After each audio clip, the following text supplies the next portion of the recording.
and this is Martha Joseph. So Martha is a senior policy advisor in the Office of the Chief at the USDA NRCS. She currently serves as the acting director for the NRCS Easement Programs Division. So that is the division under which the Agricultural Conservation Easement Program sits, and the former Farm and Ranch Lands Protection Program as well. Martha provides policy guidance to NRCS and to USDA leadership overall on all conservation matters facing the agency, and was a principal agency negotiator during the 2014 and 2018 Farm Bills. Martha has been a recognized subject matter expert on NRCS conservation easement programs since 1994, and served in the office of the general counsel at USDA for several years before joining NRCS. So we are very grateful to NRCS for their financial support of this initiative, especially grateful to you, Martha, and your team for your thought partnership. Thank you for joining us today. And before I turn it over to you, I just want to give a special shout out to another NRCS Easement Program Division staffer, who is Lisa McCauley. Lisa is a national easement specialist in the division and was also a member of our National Advisory Committee, and has been a terrific partner and thought partner in all of this work. So Lisa, if you're on, thank you ever so much. And with that, Martha, let me turn it over to you. Thank you, Chris, and thank you so much for recognizing Lisa, because she does so much, but she does it behind the scenes. And as you can tell, she's kind of camera shy since she's not coming forward. So appreciate that recognition of her. But I want to thank you, both the Beths and Jamie and everyone else at American Farmland Trust for putting this together. And I also want to thank all of you who are attending, who want to explore more the importance of soil health to the long-term viability of our agricultural lands. On a personal note, I am so happy to see so many people here from Washington State.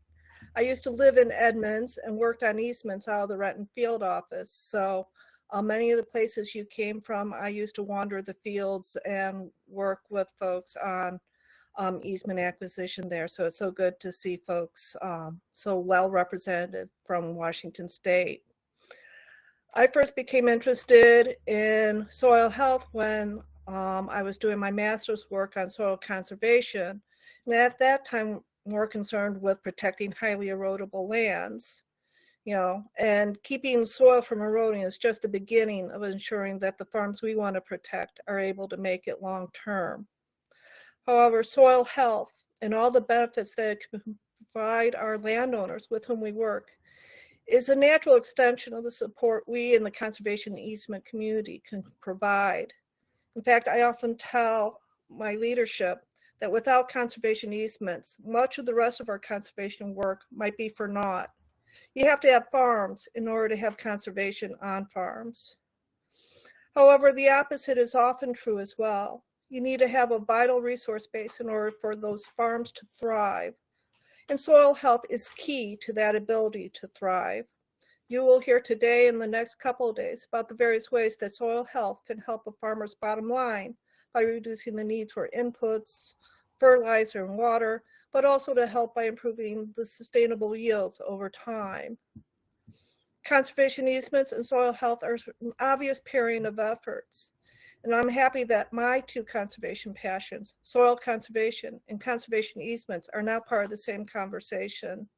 I look forward to hearing from our presenters, just as I hope that you will. Again, welcome to the session. Thank you so much, Martha.